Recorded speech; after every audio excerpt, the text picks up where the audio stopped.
Okay, so we're back. A couple of days ago, I lost my cell phone. Okay, it was in my couch back there. That couch right there. Okay, so yeah, I was drunk, right? So I thought I lost my couch. I It felt as if the world was ending. Okay, like apocalypse. When I lost my cell phone, I felt like as if the world was ending on me. Okay, collapsing on me. Okay, so yeah, I'm not millennial. I'm Generation X. I was born in 1978. Okay. Yeah, it's kind of appalling and surprising and perhaps concerning how much we depend on cell phone. I look. I have all my contacts, my friends, my cell phone. Okay. If I lost my cell phone, does it have any cloud storage? Maybe it does. I don't know. Okay. But so when I lost my cell phone, it felt as if the entire world was collapsing on me. It was like the end of the world, kind of apocalypse. That's how it felt. Okay. Oh my goodness. I was worried, but I found it. Okay. So yeah, that's good. I pray to God.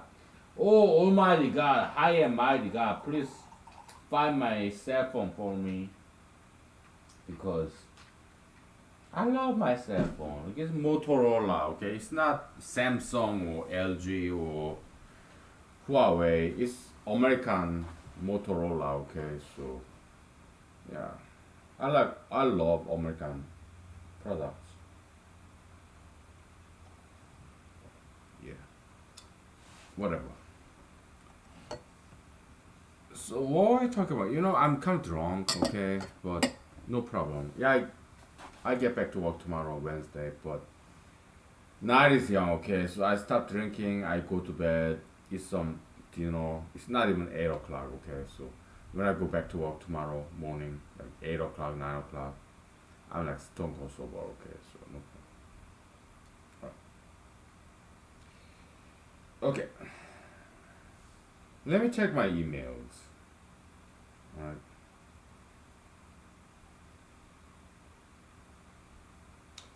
So I'm running for Alaska State Senate, right? So sometimes what happens is, give me one second, let me chat with my friends, okay?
Yeah, just chatting with my online friends, okay? Yeah, I do that, okay, so. Alright, enough with that. So, let's talk about career progression, right? In capitalistic democratic society, like in where I'm living at, United States of America, okay, so. Not every country is that kind of society, but I live in America in 2020, August. I can speak only for American society, okay? When I was in the US Army, okay, I was studying for LSAT, law school admission test. And I took the test and I got good score. LSAT is not pass or fail. Okay, this dumb legally blonde, whatever movie, Hollywood movie. What do they know? They're so ignorant, uneducated. Okay, they say, oh, she passed LSAT. LSAT law school admission test is not pass or fail, right? It's graduated like spectrum, okay. But these Hollywood people, what do they know about law school, right? Ignorant, uneducated, okay. And Hollywood people, they make movies about this U.S. Army, right? And we people, some of us who actually been to U.S. Army, we know they always get it wrong, right? They're so uneducated. And there was this TV show about Office, right? Office. Hollywood people, they make TV shows about Office. What do they know about Office? Huh? Private company, office setting. They know nothing about it, okay? They don't quite get it right. These Hollywood people, filmmakers, actors, they never once experienced US military or office, private company office, right? So they don't know what they're talking about, right? They've never been to law school. Never been a lawyer or whatever. So they don't know what they're talking about, right? So we watch these TV shows made in Hollywood. You're like, they never get it right. Yeah, yeah. Hollywood people, okay. What?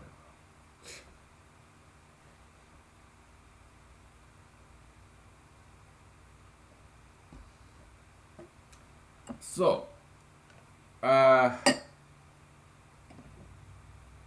what else? What were we going to talk about? I kind of forgot.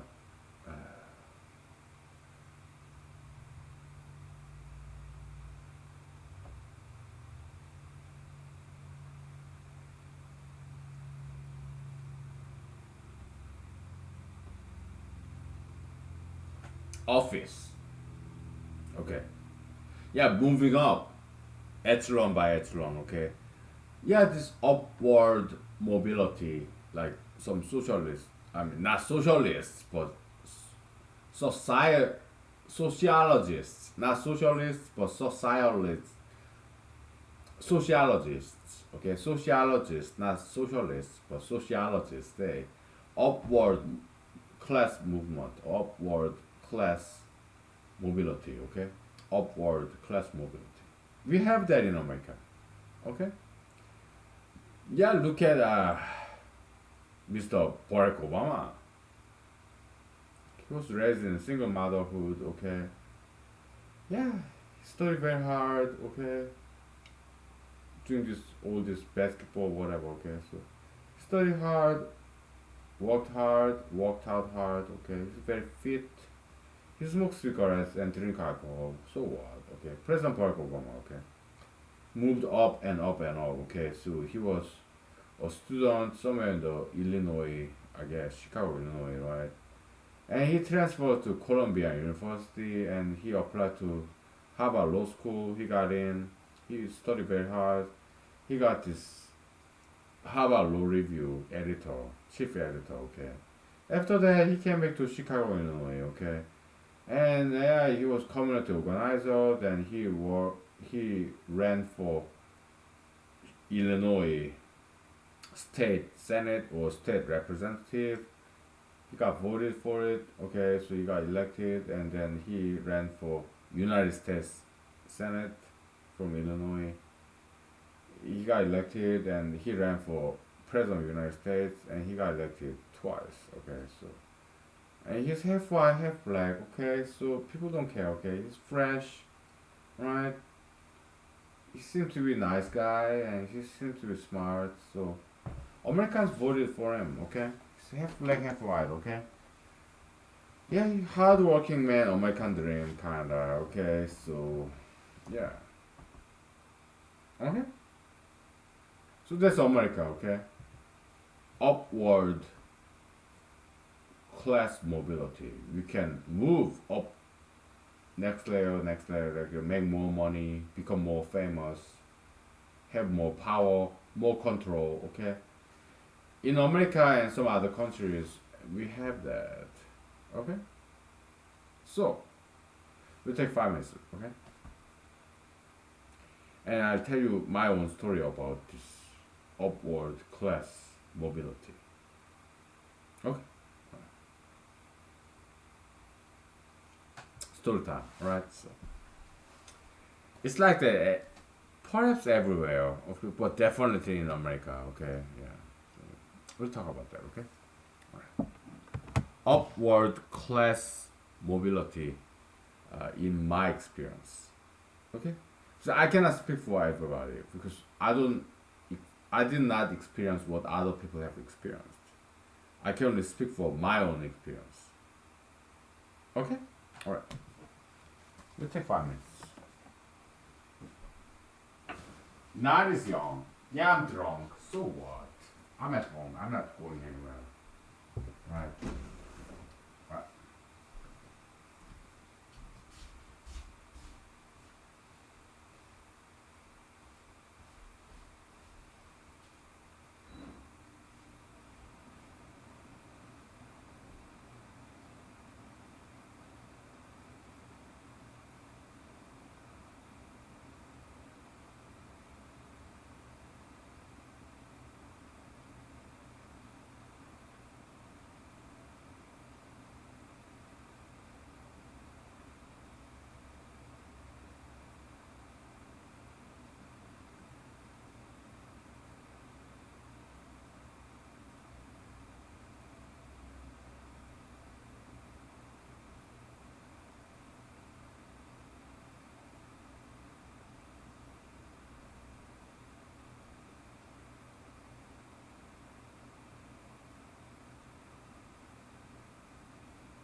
Okay, we'll make it short and sweet. All right. So, uh, just class upward mobility. Okay. Yeah, my experience. I tell you.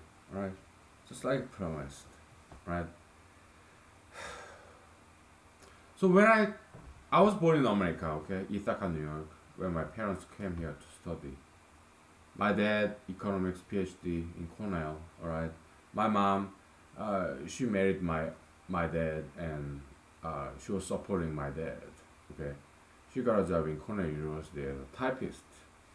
Type old school 1970s. This typing machine. Okay. Ticking. Right. Yeah. And to support my siblings and me and my dad. Okay. So they were very hardworking, struggling people. But American government were very generous to foreigners back in the days in 1970s. Okay, they were taking all these foreign students. Okay, because it was very smart move too. Okay, why? Because all these foreign students, PhD candidates, they go back to their countries and they become allies of America.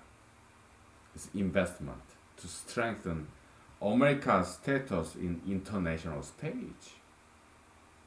Back in 1970s, American politicians they were very smart. They were not like these dumb people like President Trump. Okay, not back in the days. Okay. President Trump, chauvinistic, nationalistic. He does not know what he's doing. Okay, he's not very smart person. His people, not very smart. Okay, but back in 1970s, American politicians, presidents, and their advisors, they were very smart people. Okay, so yeah, bring in all these PhD candidates. Okay, let them study and go back to their countries, and they will have some higher governmental positions in their respective countries. They will be our allies. So it was investment. Okay, President Trump and his people they don't understand that concept. Why? They may be Harvard, Yale, Princeton, UPenn, Stanford graduates, Duke University graduates, elites, okay? President Trump is elitist, okay? But not very smart ones, right? They don't know what they're doing. When it comes to foreign relationship, alright? Yeah, not very smart people.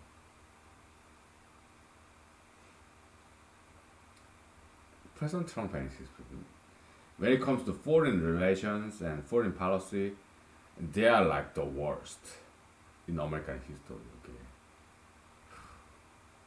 We're dumb people. Right? They say dump Trump, okay? I say that too, okay? I'm still running for United States President for year 2020 November, okay? Yeah, because I think I'm 100,000 times smarter than he and his people all combined.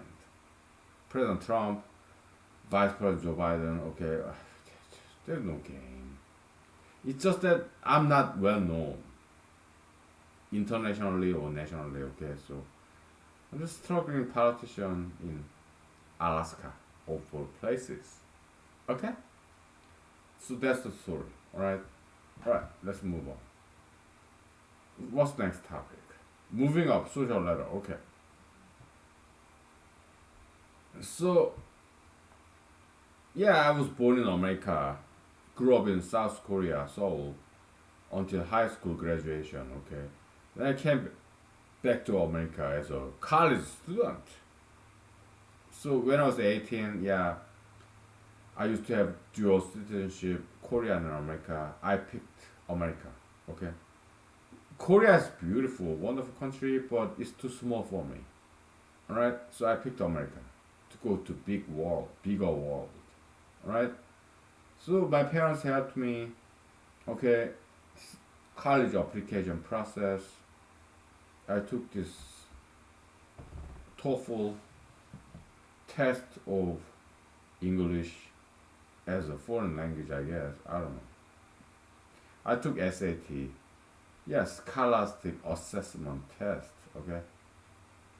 So I applied to American colleges. I also applied to one Korean university because what they allow as a Korean high school student. And I got in. Okay, I got into one Korean university, which is my father's university. He was economics professor there, tenure. Okay,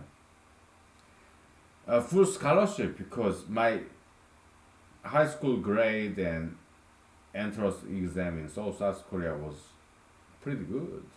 Okay, so I got free scholarship for there, and at the same time, because my father was a professor, tenure professor in that school in South Korea. Okay, so I got kind of double scholarship there. Okay, but yeah, I had been living in South Korea for 2 decades. So no, I want to experience brand new world, the new world, like Dvorak, right? Da da da da da da da da da da. Classical music. Da da da da da da da da da da da. Yeah, let's go to America, okay? So yeah, so I chose America, okay, and I got accepted to University of Wisconsin Madison, okay, electrical engineering, all right. So I got there, and before that, before I came back to America, I studied English for 7 years. That's just like anybody else in South Korea, or anywhere in Korea, South Korea. Yeah, sixth grade. Okay, the very last year of elementary school, we started studying English. Middle school 3 years, high school 3 years. Okay, so I studied English for 7 years, vocabulary, grammar, right? Memorizing sentences and paragraphs, right? When I was taking a bus, I was memorizing this English vocabulary. Okay. Yeah, Korean bus is very wild, like wild west kind of driving. Okay, so but yeah, holding on to this handle and the other hand English Korean dictionary, memorizing all these words and vocabulary. Okay, I studied very hard for 7 years in South Korea, English. Then when I was like 19 years old, just fresh out of Korean, Seoulian high school, came to Madison, Wisconsin. I see Americans, all different races. In South Korea, they are all Asians, they are all Koreans. Okay, but in Madison, Wisconsin, all different races and they all speak English. So when they say something to me in English, I didn't quite understand what they're saying. Even after I studied English for 7 years in South Korea, I didn't quite understand what they're saying. When I say something in English, they didn't quite understand what I was saying. Okay, it took me 2 or 3 years to understand what these American people were saying to me in English, and to make myself understood in English. It took me 2 or 3 more years in America, Madison, Wisconsin. Okay. So I could not take any more classes. Okay, I took some semesters off. I worked in a grocery supermarket because that's the only job I could get. Physical labor, right? Yeah, just collect the shopping carts in the parking lot in the supermarket store in Midwest, Madison, Wisconsin. That's what I did. Minimum wage. Back in the days, $7.50, 50 cents. Nowadays it's like what, $10 something. But back in the days, 1997. Okay, $7.50. Okay, yeah, it paid my bills. I was living in a small apartment in Madison, Wisconsin, off campus. Okay, so I would take the bus, and Madison, Wisconsin winter is very cold, right? It snows a lot. So I take the bus, wait for the bus, take the bus, go to the supermarket I was working, right, full time, because I was off some semesters from Madison, Wisconsin University. Okay, I did that for a year, okay? Because my English was not that good to attend this college. I didn't understand what they were saying. They didn't understand what I was saying. So yeah, the only kind of job I could get as a non-English speaker, yeah, minimum wage job in a supermarket. We would go out there, Madison, Wisconsin, shopping supermarket, shopping cart. We collect them in the winter. There's this contraption, caddy, right? Yeah, it has remote control, it is snow tire and chain, okay, it was cool, okay. But when it snows a lot and a lot, it, all this snow tire and this chain or this caddy, it didn't quite work, okay, so we have to carry it ourselves, we guys, immigrants, okay. So I worked with a lot of immigrants, okay. Me, yeah, I was not technically immigrant because I was born in the USA, just like this American singer saying, "Ah, born in the USA," but yeah. Yeah, so there are some other immigrants, okay. Me, not exactly immigrant because I was born in the USA, okay. But there are other immigrants, whether they're legal or illegal, I don't know and I don't care, okay. They're hardworking, law-abiding people, okay. So yeah, we guys, we go out there in this big Madison, Wisconsin kind of outskirts, okay. This parking lot, a big supermarket, okay. In the winter, it snows, right? It's so cold. Madison, Wisconsin, back in 1997.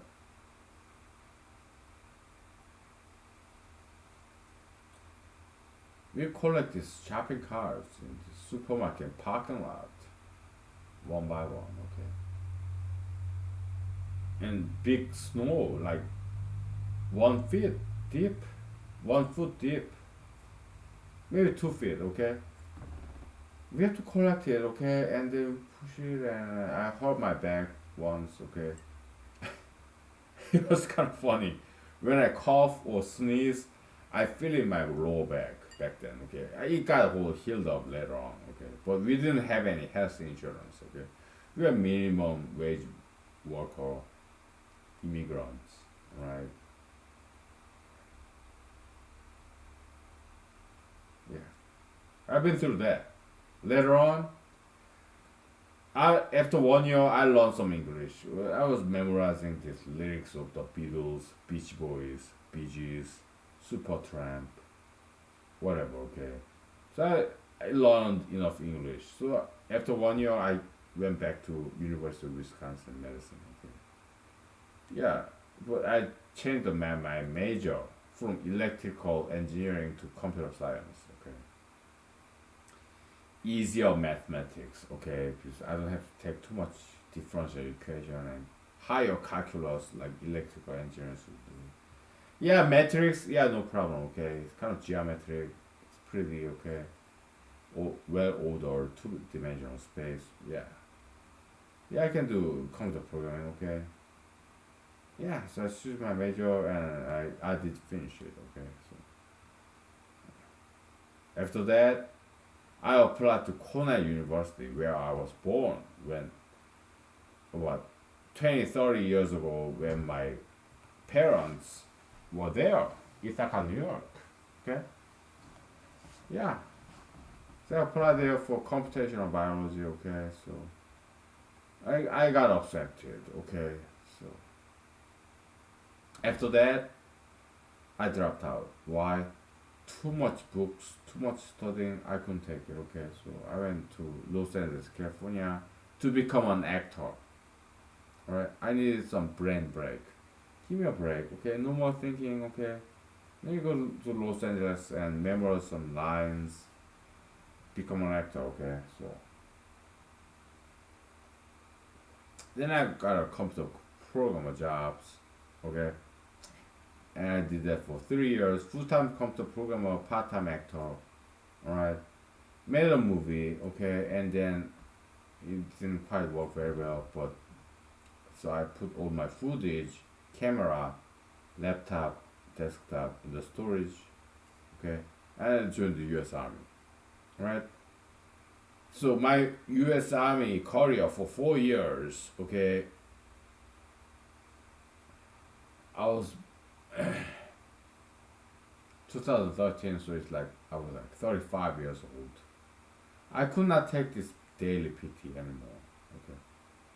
When I joined the U.S. Army, I didn't tell my parents in South Korea, alright, because I thought they would oppose it.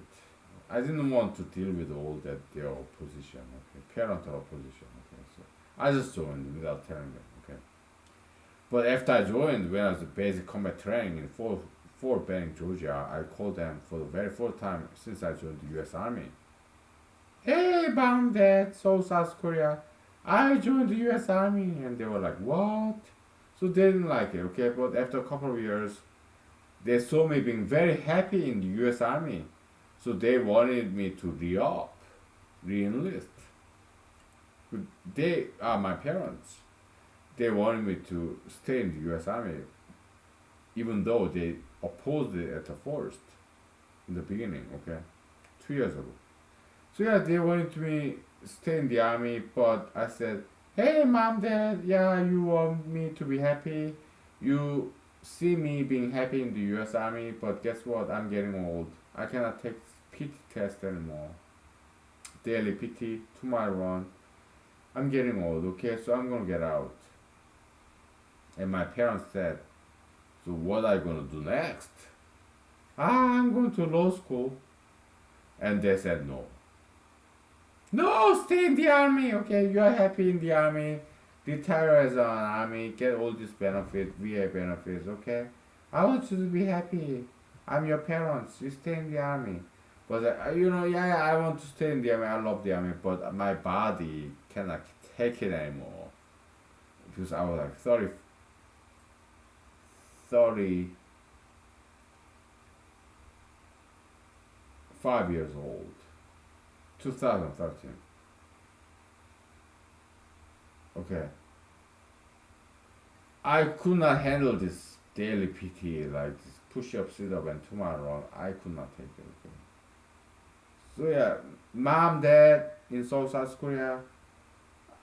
I applied to law school and I'm going to be a lawyer. Okay, desk job, office job. Okay, my body cannot handle this army physical training, push ups, sit ups, running.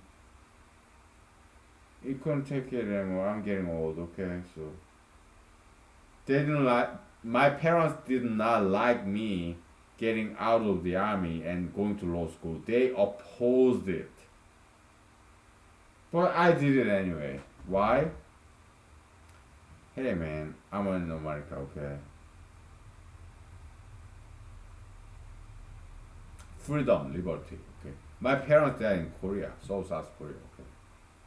I appreciate their advice, their input, but I'm my own man, adult. That was like 2013, 35 years old. So I went to law school, okay? We'll take 5 minutes break and I'll tell you the rest of the story. Okay? Moving up. Social echelon, class hierarchy, okay? Up and up and up, defying this gravity, this down pulling, this jealousy, and this. We move up, defying the gravity, okay? We are like walking on the water with Mr. Christ Jesus. We are defying the gravity, we move up and up and up, be bigger and better with our parental supports from our parents, former bosses, the humanitarian love. Okay, we move up and up and up. Okay, so that's my experience. We take 5 minutes break, and I'll tell you the rest of the story. Okay.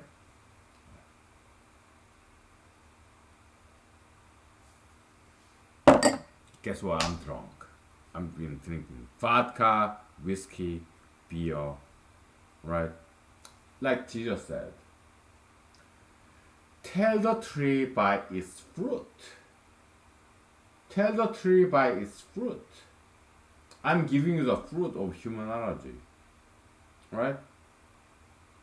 And the tree, yeah, alcoholism, alcohol addiction, that just Americans and Westerners call it. We don't call it that. We rather, we humanologists, we rather call it Bacchusism, Dionysianism, right? Greek Latin tradition. Yeah, god of wine, this Nietzsche, whoever, okay. Or Asiatic Eastern tradition, drinking culture, okay. Ukrainian Russian culture, yeah, we drink vodka. Okay. Or American culture, beer, whatever, right? Well, yeah, so you take 5 minutes, okay.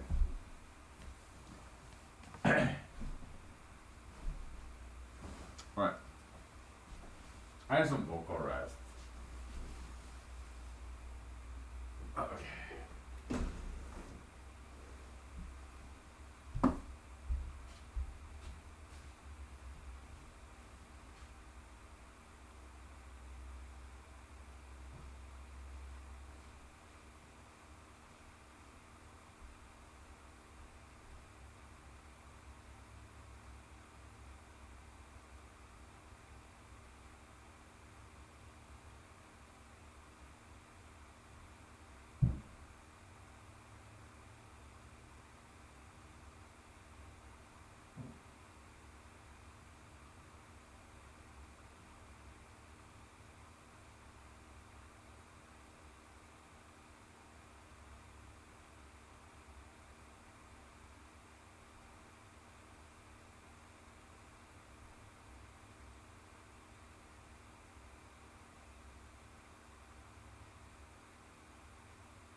Okay, we're gonna wrap this up for tonight, okay? So I'm way too drunk. I've been doing this social messaging when I was in the bathroom, okay? So let's call it a night, okay?